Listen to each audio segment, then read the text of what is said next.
Ny famotrampon'i Jehovah no ho iraiky mandrakizay. Hatramin'ny taranaka faramandimby no ampahafantaran'ny vavako ny fahamarinanao.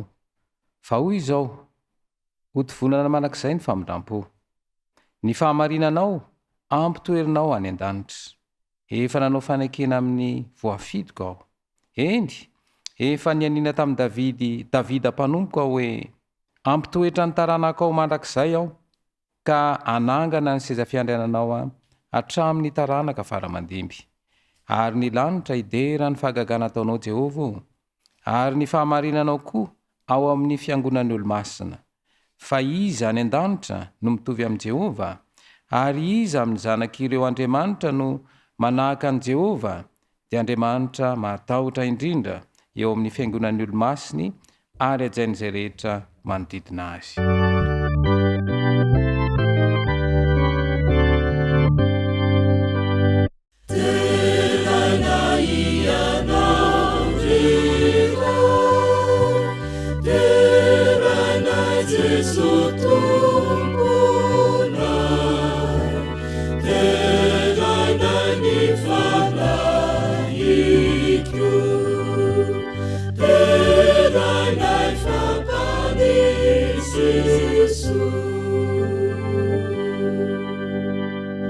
Ivavaka isika ho an'le Andriamanitra ray zanaka sy fanahy masina ny dera, ny saotra, ny aja ary ny voninahitra hatramin'ny taloha sy ankehitriny ary mandrakizay. Ho amintsika rehetra ny fahasoavana sy ny fiadanana, ny famonjena, ny fiainana mandrakizay amin'ny alalan'i Jesosy ilay tompo sy mpamonjy antsika. Amen.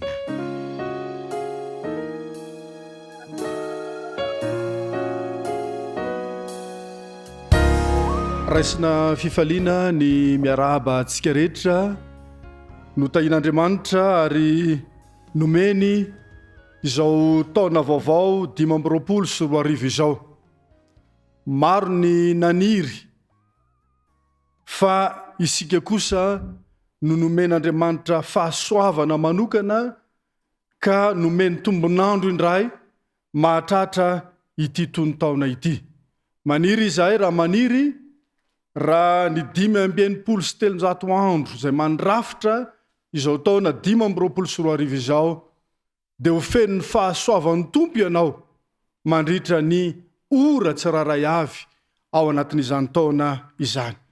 Koa arabaiko manokana ianao nahatratra izao taona vaovao izao. Arak'ilay fomba fiteny manao hoe arabaiko toa voninkazo hoe ka hovanginy lolo marevaka, ho lalovany reny tantely, hovanginy fahatsarana sy ho tsidiany amamina. Ho arabaiko toa olo mahery ka raha miady ho maro pioby, raha mandresy ho maro pitehaka, ary raha miasa kosa ho maro mpandrisika. Arabaiko toa vorombola ho mpanjaka ny atsarana, hitondra ny anarany fahasoavana, hitafy lamba madera, hiakanjony tsara sy ny meva, ka ho tarafy ny maro-pitazana.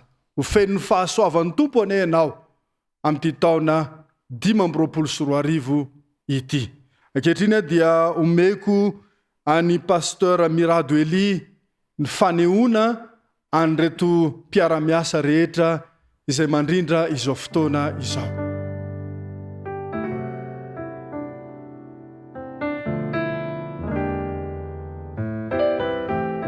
Manonona ny fiadanan'ny tompo ho anao izay manaraka izao fanompom-pivavahana izao sy ho an'ny tokantranonao.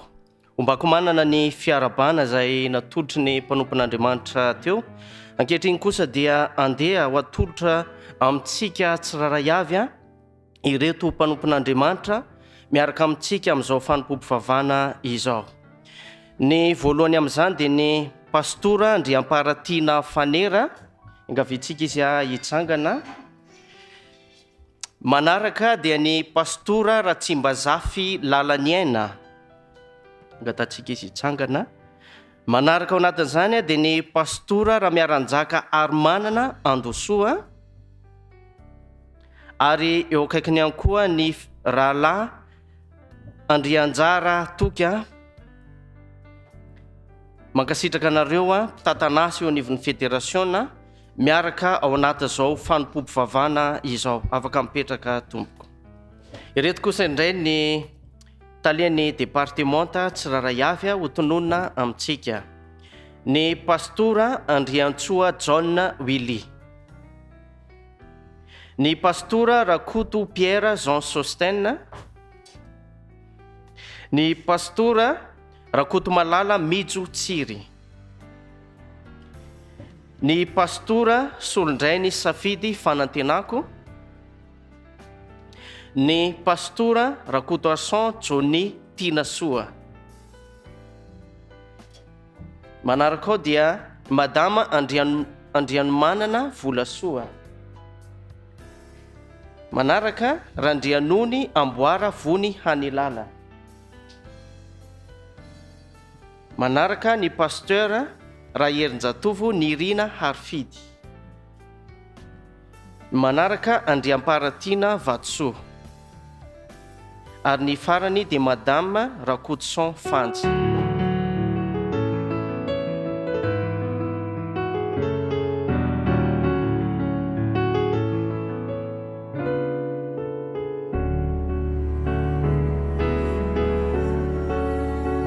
Ho fideratsika an'Andriamanitra dia andeha isika hanao ny hira fa 700 Jeso indreto izahay mpanomponao.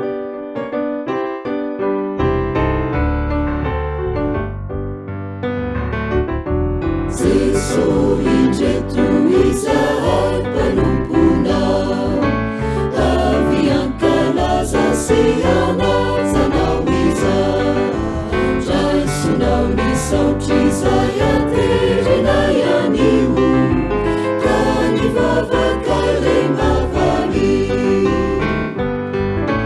aza velanao reraky izahay, fatoano ery mba haharitra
mamaky ny tenin'Andriamanitra isika ka asaiko ianao andray ny baibolinao anokatra izany ao amin'ny salamo fa 7:35 izay andin'ny fototra ho an'ny toriteny ho an'ny ankizy. Fa ho antsika mianakavy kosa dia ao amin'ny apokalipsy 1:5 ihany koa. Ka asaiko ianao aloha andeha hiaraka maky isika zay voasoratra ao amin'ny salamo fa 7:35. Vakitsika amin'ny anaran'i Jesosy manao hoe: akino am' Jehova ny lalanao, ary matoky azy fa ataony tanteraka. Andeha matika isika any amin'ny apokalipsia 1:20 dia vakitsika ny 5. Ary olona mipetraka eo ambonin'ny seza fiandrianana, indro avaosiko ny zavatra rehetra, ary koa izy soraty fa mahatoky sy marina ireo teny ireo. Amen.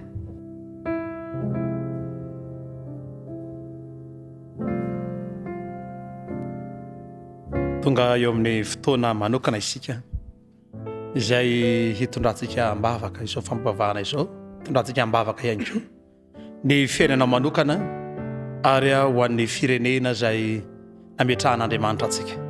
Anasanao manokana mba handevitra nampilevitra ny lohalika ao ary hiaraka hanonona izany vavaka izany ka ny tenako no isolo tenantsika ho amin'ny vavaka.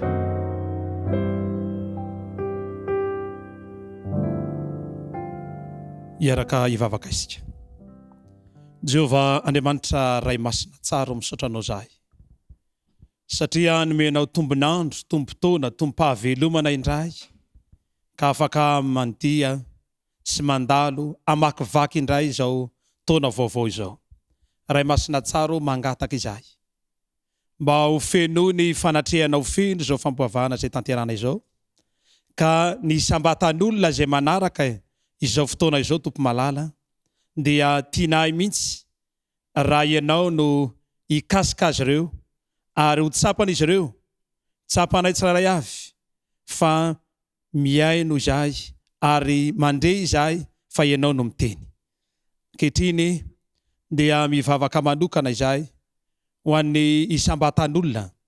Raha misy aminay manana toe-javatra izay apetraka am-pelantananao ka hitanao fa tokony valiana ny ataka izay ataonay, dia ianao ane tompo malala no angatanay mba hamaly mivavaka ahy. Ta io manokana ny isa-tokantrano mba ho taona feno fitahiana ho an'ny isa-tokantrano ity taona vaovao ity. Ta io manokana ny fiainana ara-pahasalamana mba ho salama avokoa ny sambatan'olona rehetra, ary tsy adino mba ho salama ara-panany eny rehetra tsara avy. Ampitombo ny finoanay tompo malalo, ary ankehitriny ny fampoavana izay tanterahana eto dia tondra hery vaovao ho an'ny sambatan'olona. Fiaingana vaovao, fomba fiainana vaovao, toe-tsaina vaovao, ary ho avaozinay eo am-pelantanao ny fiainanay tompo malala. Tsy adino mitondram-bavaka manokana ny firenena izay misy anay, ianao no hita manokana amin'ny fomba rehetra izay rehetra mahasoa ka mety ho anay sy ho an'izao firenena izao. Da io ny mpitondra isan'ambaratongany mba ho azo mifanahy masina hiasana izy ireo, ary tady ny vahaolana rehetra ihany koa mba hanasoavana ny firenena sy ny mpiarabelona, ary ianao no amme azy ireo fahendrena mandrakarifa. Da io manokana ihany koa tompo malala ireo any amin'ny toerana maro samihafa voageja noho ny aton-javatra maro, ianao aneo vahaolany tsiraray avy, dia apetraka eo am-pelantananao ny vavaka fatononona ary angatahana an'i Jesosy.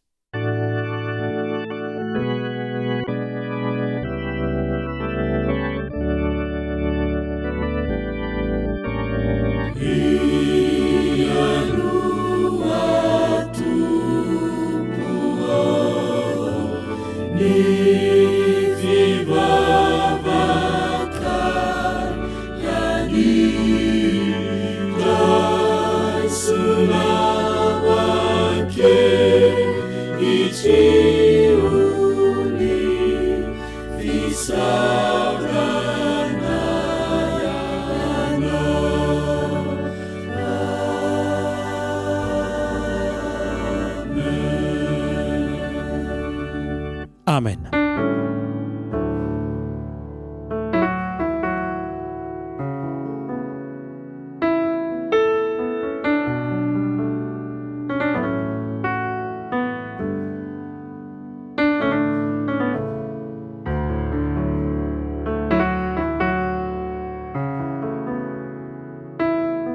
Fampovavahana izay manana ny lanjany eo amin'ny fiangonana, satria fampovavahana izay natao mba ahatonga ny tsirairay avy ifandray amin'Andriamanitra ary ahatonga ny tsirairay avy fahino fa misy valiny teny fikasana. Ankehitriny dia manasa antsika tsirairay avy samy aka eny an-tanany izay rehetra efa nomaniny na vao anaty poketra na avy ao am-paosy, ary rehefa vita zay dia hivavaka mangina isika.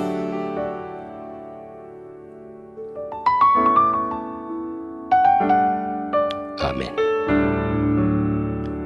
Ny salamo 471 ka hatramin'ny 7 dia mivaky tahaka izao: Andriamanitra no aro sy hero antsika, mpamonjy mora azo amin'ny fahoriana indrindra izy, koa izany no tsy atahorantsika, na dia ho levina aza ny tany, na mifindra ho any anaty ranomasina aza ny tendrombohitra, na miorooro sy misamboaravoara aza ny onjany, ka miorooro ny tendrombohitra noho ny fisafokany.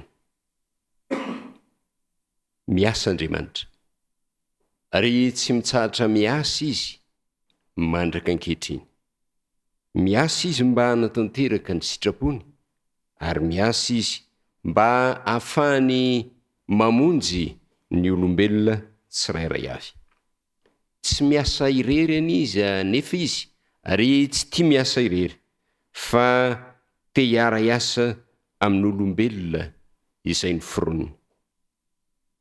Hoy izy, mandehana ianareo dia ataovy mpianatra ny firenena rehetra.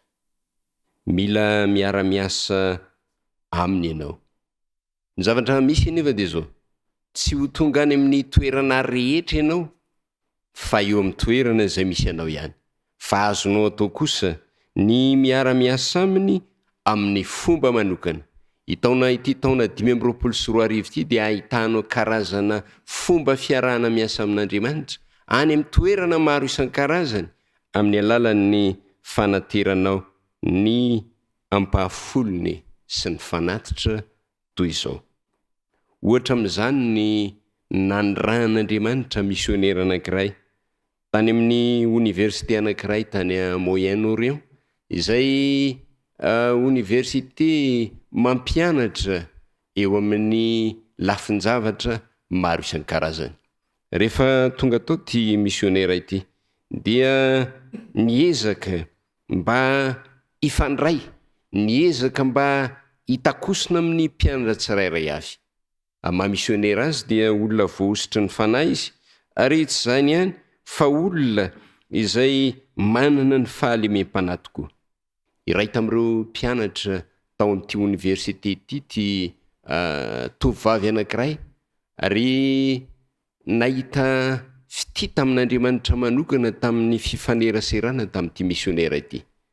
Na teo amin'ny fiainan-jareo aza, eo amin'ny fiainana andavanandro, dia nampianarina azy ireo fa ny kristianina no isan'ny olona tsy mahatoky indrindra, ary olona izay tsy azo ifampiresahana, tsy azo ifanarahana.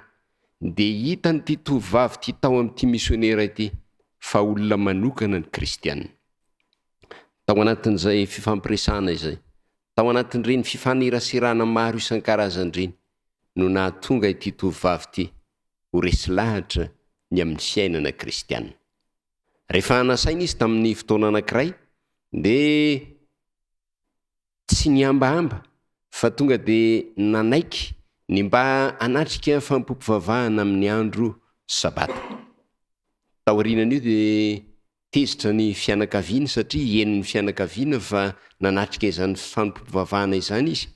Natahotra ihany izy noho ny fanakana ny fianakaviana nefa ny taona azo hery zany izy. Ary ny sabata manaraka dia mbola nandenaka ny ampiangonana ihany izy. Tamin'io fotoana io dia nanao fotoana manokana zareo. Ary nisy fizarana karatra tao ampiangonana izay misy toko sy andininy. Ny karatra azony tamin'io fotoana io dia misy soratra araka ny voalaza ao amin'ny asan'ny apôstôly toko fa 9:10 manao hoe minoan Jesosy Tompo dia ho vonjena ianao sy ny ankonanao. Rehefa nandray an'izany izy dia latsaka ny ranomasina ary nivavaka izy ka niteny hoe tsy za rery kay no tian'Andriamanitra fa tian'Andriamanitra ihany koa ny ankonako. Fotoana taorianan'io rehefa nandeha ny zavatra rehetra dia maro tamin'ny ankonany koa ny resy lahatra fa tia azy ireo Andriamanitra. Tahaka an'izay le tantara izay tiana ampisehoana aminareo fa ny ampahafolony sy ny fanatitra izay arotsantsika na tsy tonga any amin'ny tany lavitra aza isika dia afaka ny mandray anjara mba ahatonga fiovana, ahatonga asa lehibe any amin'ireny toerana ireny dia marina ny teny fa ho avy tokoa ny tompontsika satria vita ny asa. Andeha raha hoentintsika ambavaka izany fietrehitra tsara ao anatintsika izany sy ny antony tokony anolorantsika izany fanatitra izany ny tompony ombantsika.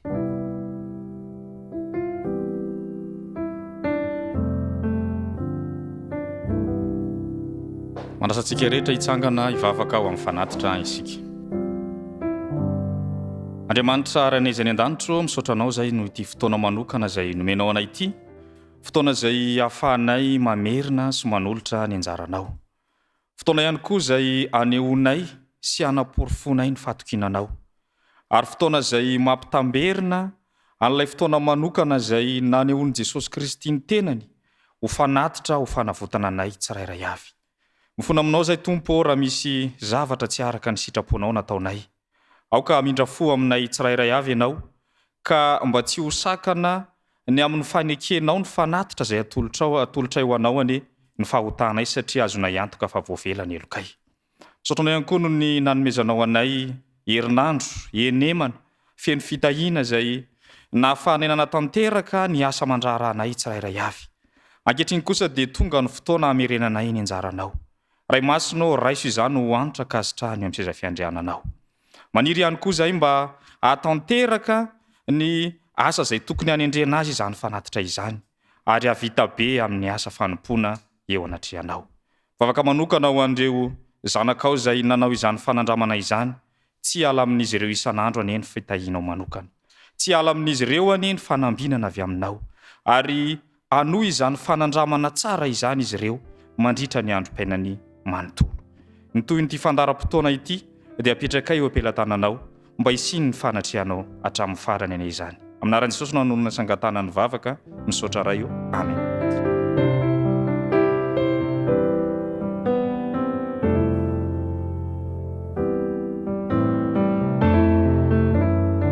Ankehitriny dia anatanteraka ny fanatazana ny ampafolony sy ny fanatitra isika ao anatin'ny fiokira no anatanterantsika izany.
satria efa voangona avokoa ny ampafolony sy ny fanatitra zay ao atolotsika an'Andriamanitra. Andao eo am-pitsanganana no anaovantsika ny larakira fa 700 ho fanolorantsika izany.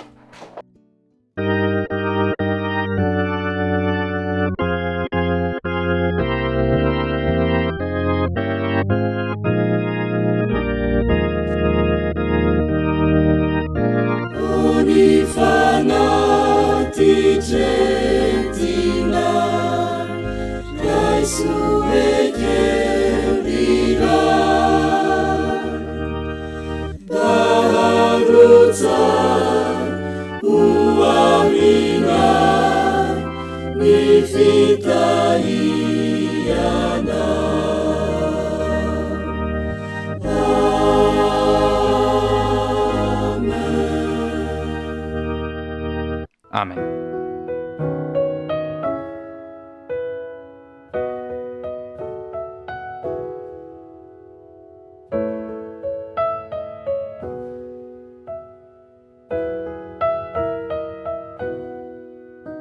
Rankizy io fotoana manokana ho anareo indray izao, teny toriteny ho an'ny ankizy izany. Efa vonona daholo nareo, nda hoarisika hiaraka hivavaka mialohan'ny hafatra ho anareo. Hiaraka nakipony maso isika dia hiaraka hivavaka. Andriamanitra, misaotra anao izay ankizy fa manana anjara manokana amin'ity fitaom-pivavahana ity. Mitenena aminay Andriamanitra fa vonona izay ankizy hiaino anao dia ahita fitombona ao amin'ny Kristy. Amin'ny anaran'i Jesosy. Amen. Dia eno tsara ary ny hafatra izay natokana ho anareo androany, ary meteza hitombo tokoa ao amin'ny Kristy. Ary melohan'izany dia andeha arisika anao ny hira oramamy.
Amin'ny fofeny fitiavana indray rankizy no hiara-banantsika rehetra natratran'izao sabata voalohan'ny taona izao. Ndeha hifanovanovatanantsika satria taona vaovao izao. Hatsangany ny tananareo, ndao hifahofantanana isika ankizy kely tsirairay avy. Dia ankoatran'izay raiso ny tanana namanao eo akaiky dia tenena izy hoe arabaina na hatratry ny taona vaovao. Dia rehefa aveo ataovy kalay mafy be izy satria tena zava-dehibe mihitsy na hazotsika an'izao taona vaovao 2024 izao. Ndao ary ataontsika e, ndao anao kalay daholo isika rehetra. Misy tantara anankiray rankizy ao amin'ny Baiboly ao izay andraisantsika lesona androany. Tsy aiza izany fa amin'ny tantara voalohany toko 4 andiny 7 ka hatramin'ny 10. Tantara voalohany toko 4 andiny 7 ka hatramin'ny 10. Tantarana lehilahy anankiray rankizy io. nisy lehilahy anankiray antsoina hoe Jabeza ny anarany. Iza hoe Jabeza. Nanana rahalahy Jabeza io fa tsy voalaza anisany ao amin'ny Baiboly. Fa ny anarany dia nidikan'ny anarana hoe Jabeza. Mba fantatrareo ve? Mety mbola vaovao amin'ny ankizy izany fa zao ny dikan'ny anarany. Nataon'ireny hoe Jabeza ny anarany satria ory dia ory mihitsy ny neniny teo am-piterahana azy. Izany hoe nangiry firy be izany ny neniny niteraka azy. Nisy fahoriana be mihitsy dia natsoiny reniny izy hoe Jabeza no anarany. Mba tianareo ve rakizy izany hoe Jabeza izany ny anaranareo? Asa aloha tsy haiko fa mety misy tian'izany angamba. Fa andao ny ajerentsika nytoy an'ilay tantara. Rehefa lehibe io Jabeza io dia nisy zavatra anankiray izay nangatahany an Jehova. Ao amin'ny tantara voalohany 4:4 izany zavatra nangatahany izany. Dia vovakitsika amin'ny anaran'i Jesosy ilay izy. Ary Jabeza ny antso an'Andriamanitra ny Israely hoe engane ka hotahinao engane ka hotahinao tokoa ka ho alalahinao ny faritaniko ary ho amiko ny tananao ka arovanao amin'ny ratsy mba tsy hampahory ahy izany. Ary tenomen'Andriamanitra izay nangatahany. Izay rakizy ny zavatra nangatahany Jabeza. Engane ka hotahinao tokoa ka ho alalahinao ny faritaniko. Izay ny zavatra nangatahany anankiray. Ary manaraka dia izao, ary ho amiko ny tananao ka arovanao amin'ny ratsy. Mba fantatrareo ve rakizy hoe nomen'Andriamanitra ny Jabeza ve izany? Eny, tena nomen'Andriamanitra ny Jabeza izany zavatra nangatahany izany. Nohenon'Andriamanitra rakizy ny vavaka Jabeza ka nomeny azy izay zavatra anankiroa izay. Inona daholo moa rakizy ilay zavatra nangatahany teo? Fitahiana mba ho alalahany ny tany misy azy. Ary ny faharoa dia izao, mba tsy halaminy ny tanan' Jehova fa hiaro azy amin'ny ratsy. Ndao koa isika rakizy amin'ity taona vaovao ity mba hanao toa an'i Jabeza. Hangataka zavatra be dia be amin'i Jehova isika mba ahafahantsika miaina tsara, manana faingana vaovao amin'izao taona vaovao izay omen'Andriamanitra antsika izao. Ohatra hoe afaka mangataka mba ho endry ny ankizy kely tsirairay avy. Afaka mba hoe mangataka isika mba ahay rehefa ny ampianarana. Afaka mangataka ihany koa isika rakizy mba ho zazam-pankatoa sy ho tsara toetra amin'ity taona vaovao ity. Ary ankoatran'izay dia izao, afaka mangataka amin'Andriamanitra ihany koa isika mba ho zaza tian'i Jesosy amin'izao taona vaovao izao, ary mba ho zaza hitombo ao amin'i Jesosy sy ny olona rehetra. Raha ohatra ka ain'Andriamanitra izany nanao an'izany rakizy tamin'i Jabeza, dia mbola ain'Andriamanitra ihany koa izany amin'izao taona vaovao izao. Omeny antsika tsirairay avy izany raha ohatra isika maninona, raha ohatra isika mangataka amin'Andriamanitra amin'izany zavatra rehetra izany. Ao amin'ny Salamo rakizy 7:30 dia misy an'izao teny izao. Salamo 7:30. Vakitsika amin'ny anaran'i Jesosy izany. Ankino amin'i Jehova ny lalanao ary matoky azy fa ataony tanteraka izany. Engane ny ankizy tsirairay avy amin'ity taona 5:20 ity dia anankina tanteraka an'ireo zavatra rehetrarehetra nitenentsika teo aloha teo ireo ka mba ho tanteraka izany zavatra rehetra izany. Amen.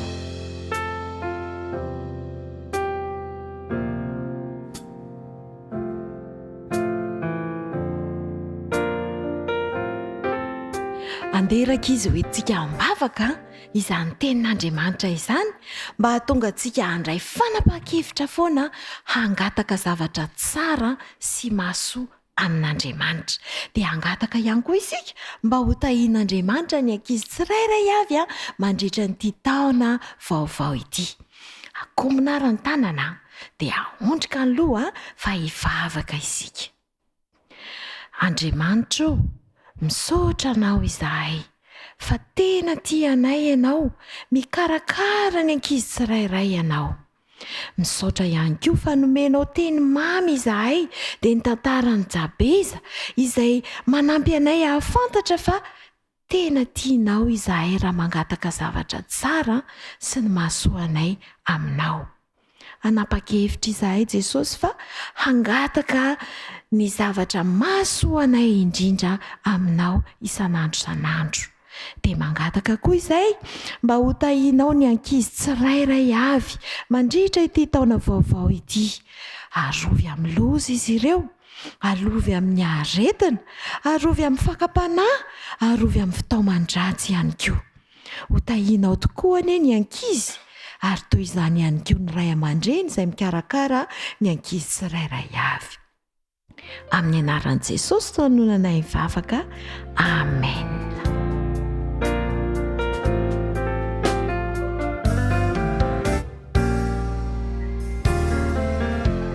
Ho fanomanana ny foamam-panahintsika iaino ny afatra hoentin'ny mpanompony dia andeha isika iaino ny antoko-pihira feo faminaniana adventiste.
Kadejah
indray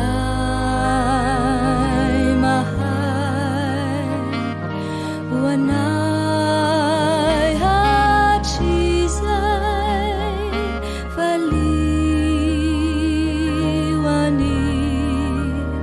ny fonay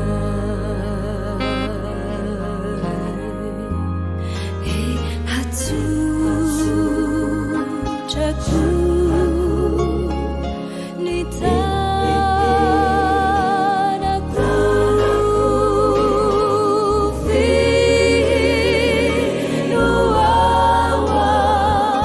finoawamina tompo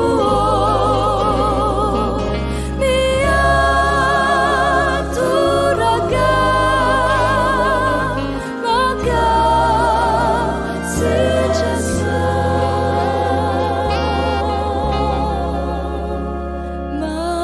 mamelare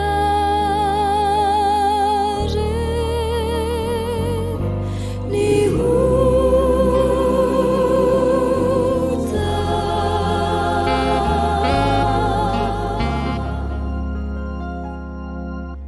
mamela ny helokay sanaka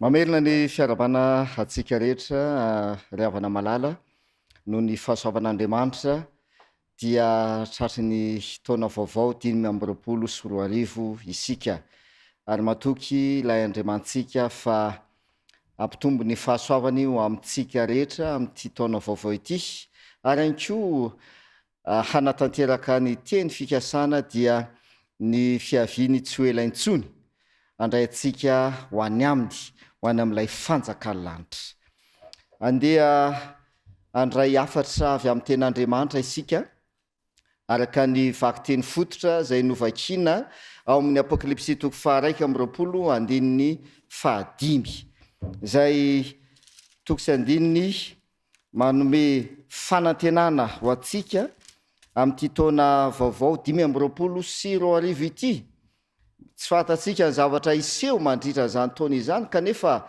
Jesosy dia efa manome teny fikasana sahady hiatrehana an'izany taona izany apokalipsy toko 1:20 zao voalaza ny ten'andriamanitra manao hoe ary hoy ilay mipetraka eo ambonin'ny seza fiandrianana indro ho avaozoko ny zavatra rehetra ary hoy koa izy soraty fa mahatoky sy marina ireo teny ireo andeha hiaraka hanondrika alohantsika hivavaka isika raina izay ny an-danitro ankehitriny dia andray ny afatra avy aminao zahay mahatoky sy marina ianao izay milaza ny teny ary marina sy mahatoky ihany koa ny teninao izay omenao anay mino izay fa afaka manatanteraka ny teninao eo amin'ny fiainanay tsirairy avy ianao amin'ity taona vaovao ity amin'ny anaran'i Jesosy amen.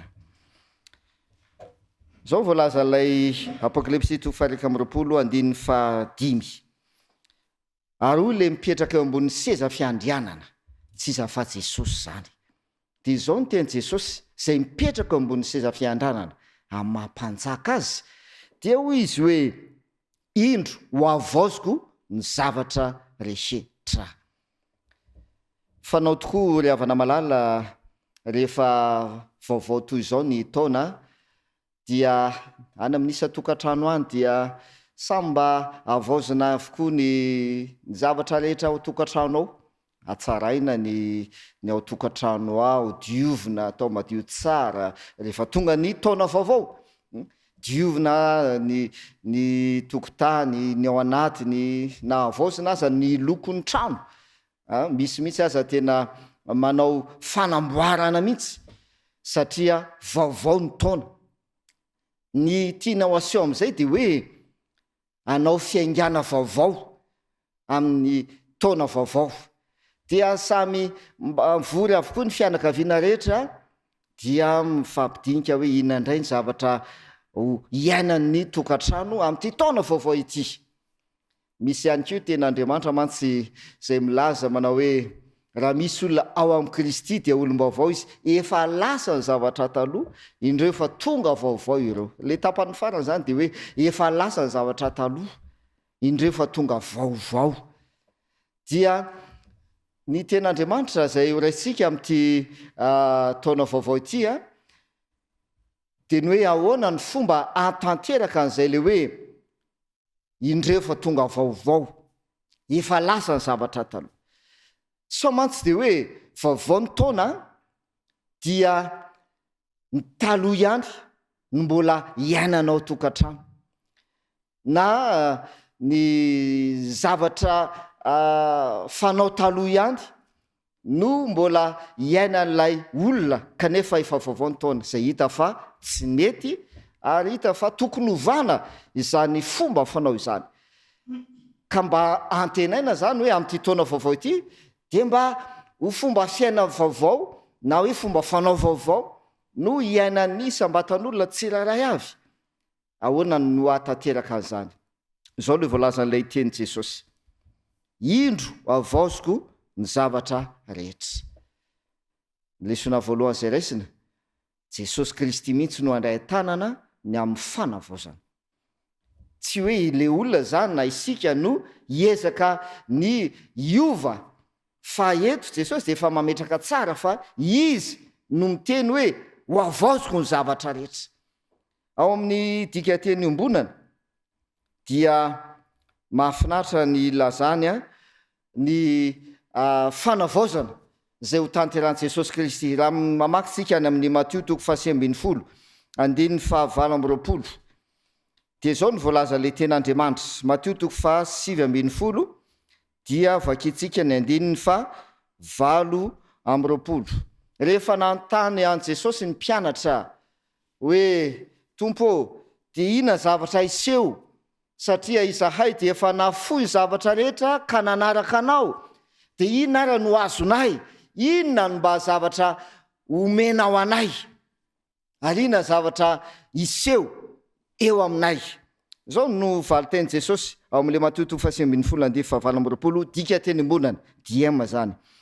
Dia hoy Jesosy tamin'ny mpianany: lazaiko marina aminareo fa rehefa ho avaozina tanteraka izao tolo zao ka hipetraka eo amin'ny seza fiandrianany be voninahitra ny zanak'olona, ianareo 12 niaraka tamiko dia samy hipetraka amina seza fiandrianana mba hitsara ny foko 12 amin'ny Israely. Ravana malahy mifandray amin'le Apokalipsy 2:20 ny teny Jesosy hoe hoy ilay mipetraka ambony seza fiandrianana, tsitsiza fa Jesosy lay mipetraka ambony seza fiandrianana. Dia hoy Jesosy: indro avaoziko ny zavatra rehetra. Dia ao Matthieu 7:20 izy 9:20 dia miteny Jesosy tamin'ny mpianany zay mbola niaraka tamin'ireo mpianan'ireo tamin'izay fotoan'izay.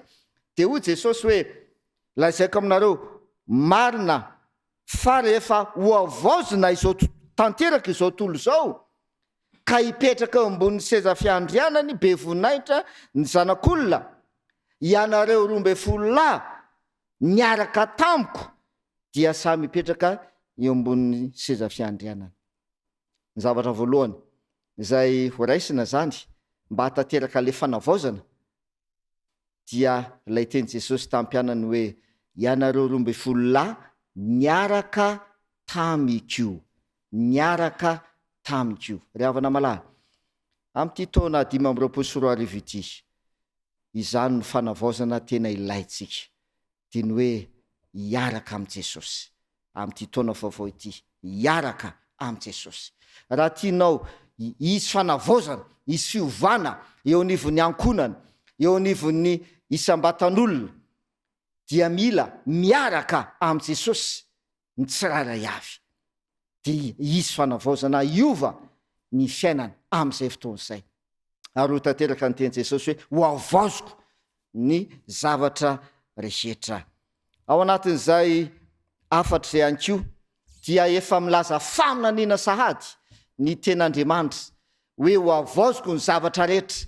Izao tolo izao anisan'ny ho avaozany jesosy kristy rovina amin'ny fomba ahoana aitsika ny voalazany ten'andriamanitra fantatsika ny faminaniana fa horava izao tolo zao ho levon'ny afo izao tolo zao ho levona ny tany sy ny asa rehetra zay ao aminy ozy izy ny ten'andriamanitra dia hanao famoronana vaovao jesosy kristy eto amin'ity tany ity ho averiny jesosy amin'ny laony indray ity zao tontolo zao ity tsy hoe hiatsara ity zao tolo zao ity araka ny fihevitry ny olazy hoe ndao atsaraina ty zao tolo zao ity ndao ho amboarina mba ho tsara ty zao tolo zao ity amin'ny fomba maro samihafa ny ten'andriamanitra ty efa mazava ry avana malala fa ho simba ary ho potika ity zao tontolo zao ity satria jesosy zay milaza hoe indro avaozoko ny zavatra rehetra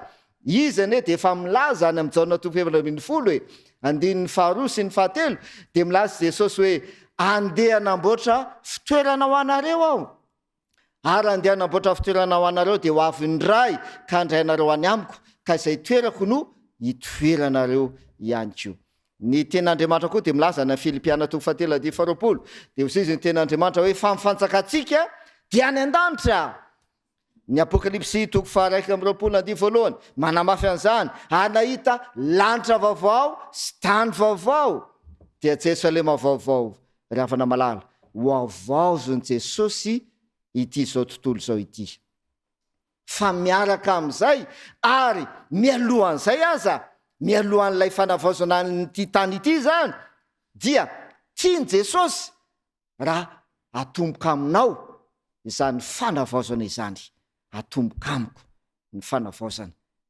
isika olona ka mba ho tanteraka ny teny jesosy hoe izay toerany no hitoerantsika anko araka ny teny tampianany hoe rehefa tonga ny fanavaozana rehefa vaozana tanteraka zao tolo zao zy jesosy ianareo 12 zay miaraka tamiko dia hipetraka amin'ny seza fiandrianana tahaka nipetrako eo amin'ny seza fiandrianana miaraka amin'ny jesosy kristy zay zany le fanavaozana zay tiany jesosy ho tanterahana aminao amin'ity taona vaovao ity maniry indrindra izy mba atonga anao hiara-petraka aminy ao amin'izany seza fiandrianana izany fantaniana zay mipetraka ara de hoe ahoana no hanatanterahany jesosy zany fanavaozana izany eo amiko eo amin'ny fiainako eo aminao ainko am'izao taona vaovao izao tsy miandry an'le hoe rehefa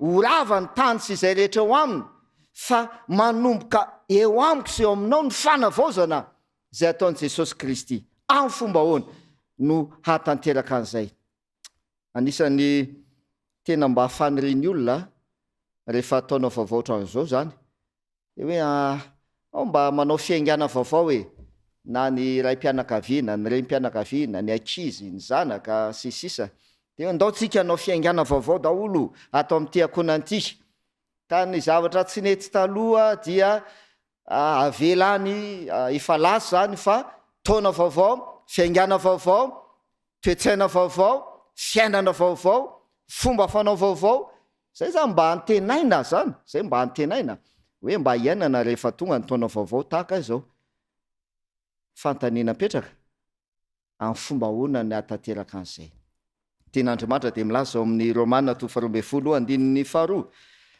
dia ozy izy voalaza le ten'andriamanitra Romana 12:12 de zao no lazainy vakitsika amin'ny anaran'i Jesosy ary aza manaraka ny fanao zao tolo zao fa miova amin'ny fanavaozana ny saina hamantaranareo ny sitrapon'Andriamanitra dia zay tsara sady akasitrahana no marina miova amin'ny fanavaozana ny saina hamantarana ny sitrapon'Andriamanitra ny fanavaozana voalohany indrindra zay ho tanterahana fanavaozana ny saina fanavaozana ny saina fomba fisainana zay zany no tena ilaina avaozana voalohany indrindra raha tianao hisy fiovana zany amin'ity taona vaovao ity dia ny fomba fisainana no ovana voalohany indrindra ny fomba fisainana no avaozana voalohany indrindra fa raha zany dia tsy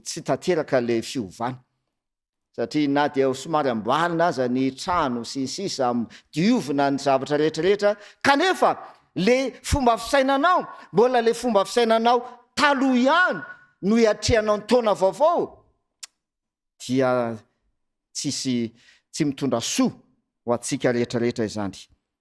Ahoana raha zany le hoe miova amin'ny fanavaozana ny saina.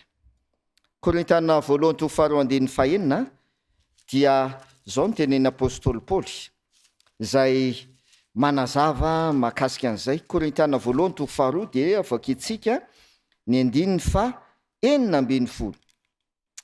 Dia zao ny voalaza ny ten'Andriamanitra. Dia hoy apôstôly Paoly, fa iza no nahafantatra ny sain'ny tompo mba hampianatra azy.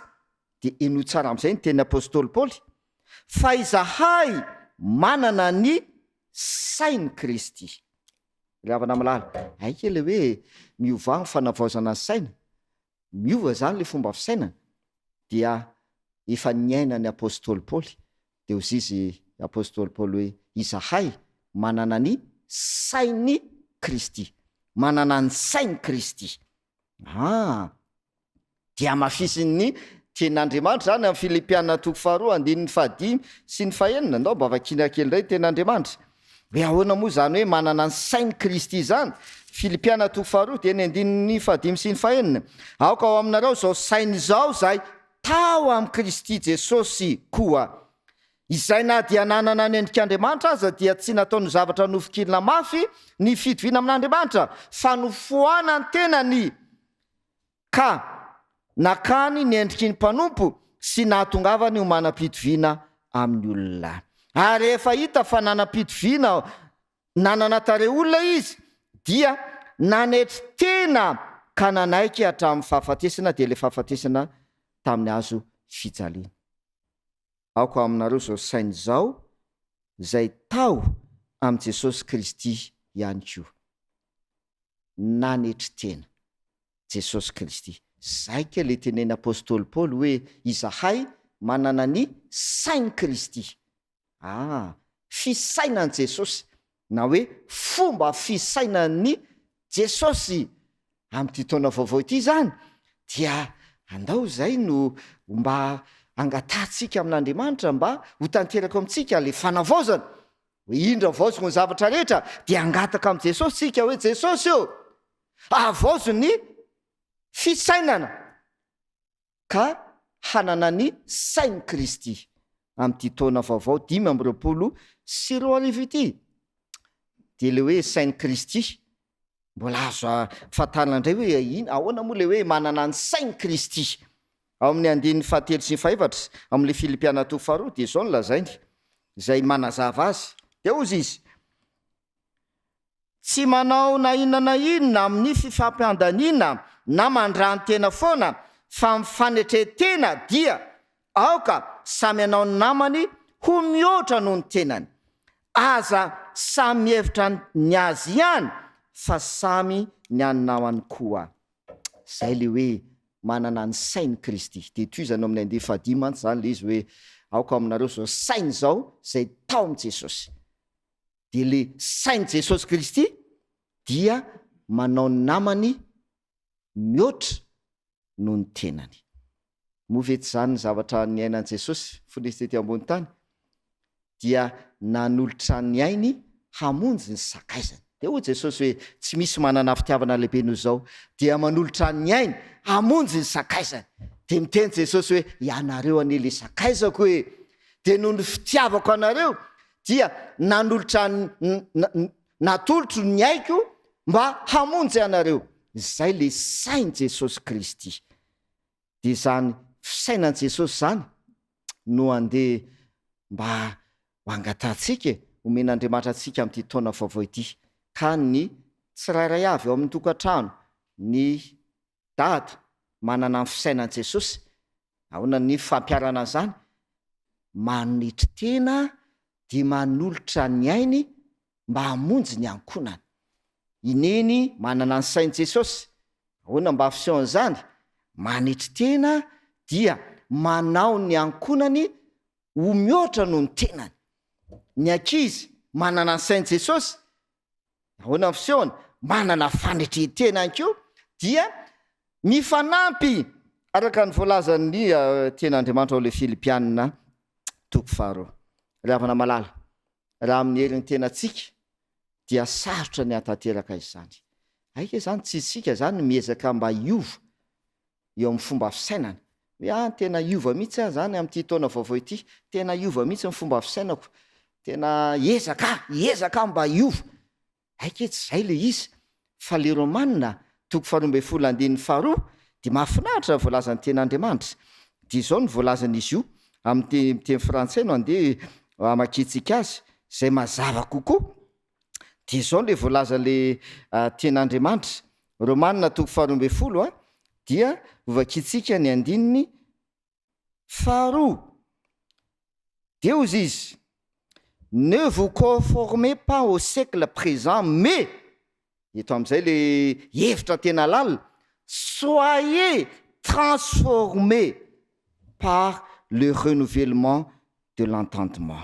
Soyez transformés ozy izy. Na somary azo azavaina misimisy kokoa le izy dia hoe laissez-vous transformer. Zay ny tena heviny, miova amin'ny fanavaozana ny saina. Laissez-vous transformer. Aika zany tsy enao zany no miezaka niova raha zay fehezanteny zay, fa avy elao izy izy, raha dikatsika tsotsotra fotsiny dia hoe maneke mba ovana ianao, maneke ovana ianao. Zay le hoe laissez-vous transformer. Iza le anova miditra amin'izay ny ten'Andriamanitra, fanahy masina. Romana toko 9:7-10 teo sisy ny ten'Andriamanitra hoe izay tarihan'ny fanan'Andriamanitra no zanak'Andriamanitra. Ai ny fanahy masina no manova, ai ny fanahy masina no acteur ao anatin'ilay fanavaozana. Ka raha miteny Jesosy any amin'ilay Apokalipsy toko 1:10 manao hoe indro ho avaozoko ny zavatra rehetra ozy Jesosy. Aika zany Jesosy amin'ny alalan'ny fanahy masina zay miasa ety ambony tany amin'izao andro iainantsika zao, amin'ity taona vaovao 2024 ity, zay mihitsika fa mbola miasa ny fanahy masina amin'izao fotoana zao.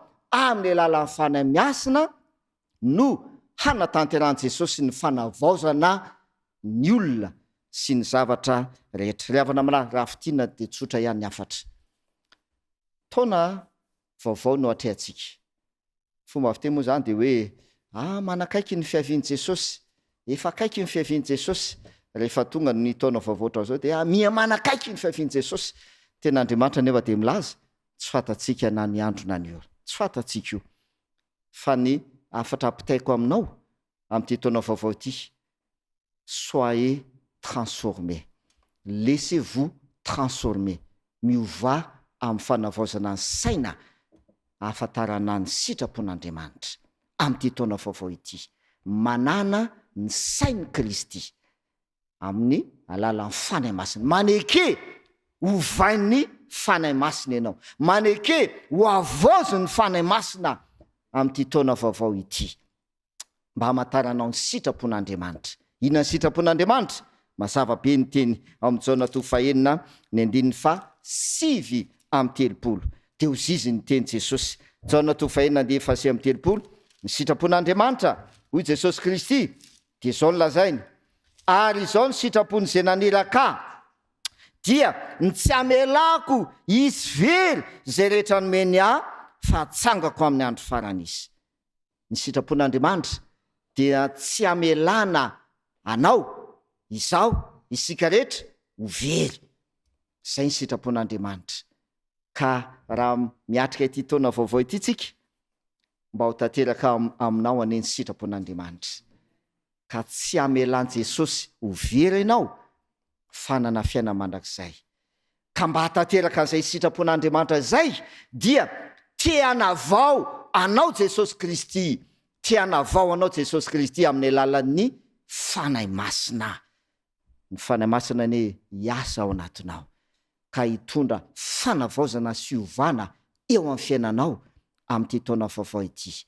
Ary jesosy kristy ane hanatanteraka ny fanavaozana tokoa eo amin'ny fiainanao, ka rehefa iseho izy mipetraka ao ambony seza fiandranana amin'izay fotoan'izay dia ianao anko zay nanaiko ho avaoziny amin'ny alàna fana masina dia hiara-mipetraka aminy eo amin'ny seza fiandrianana.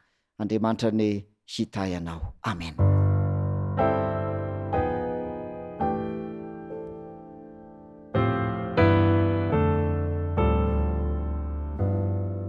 ankasitrahantsika ny pastora Andriamparatiana Fanera, filohan'ny Fédération Madagasikara afovoany, nitondra ny tenin'Andriamanitra zay maneho fitiavana amintsika, ny fitiavan'ilay Andriamanitra atsika, dia ny hanovana ny saitsika, hanovana ny momba antsika manontolo amin'ity taona vaovao 2024 ity.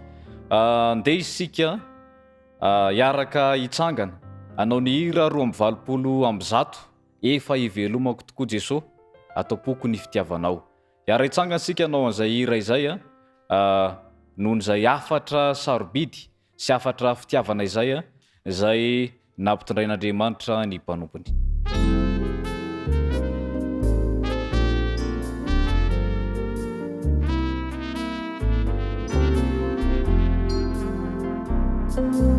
Efa ivelomako toko Jesosy atao-poko ny fitiavanao, nefa tiako raha izao tontolo izao no andray ny fahasoavanao, nefa fantatrao ny alebeko sy ny endrananako Jesosy, ampidino eto ny fanahinao, ampahendry ny olonao Jesosy.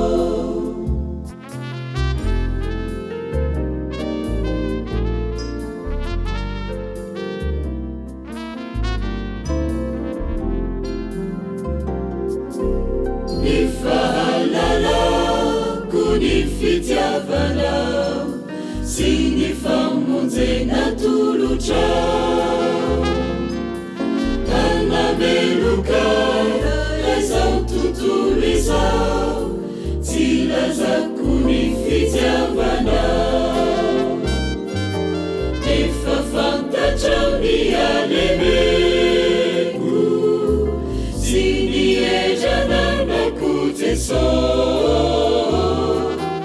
ampidino eto ny fanahinao, ampahendry ny olonao Jesosy.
Andeha hiara hivavaka isika. Misaotra anao izahay Andriamanitra no ny fahafahanay mbola manao izao fotoam-pivavahana izao. Midera sy mankalaza anao satria nomenao tompo-taona, ahafahanay indray mbola hiara hiasa aminao, ahafahanay ihany koa Tompo manolo tena ho anao. Koa anirinay mandritra izao taom-baovao izao, ny fiainanay rehetra anie dia eo ambany fiainao manokana izany. Irinay ihany koa raha mba tanteraka aminay izao tsodrano izao.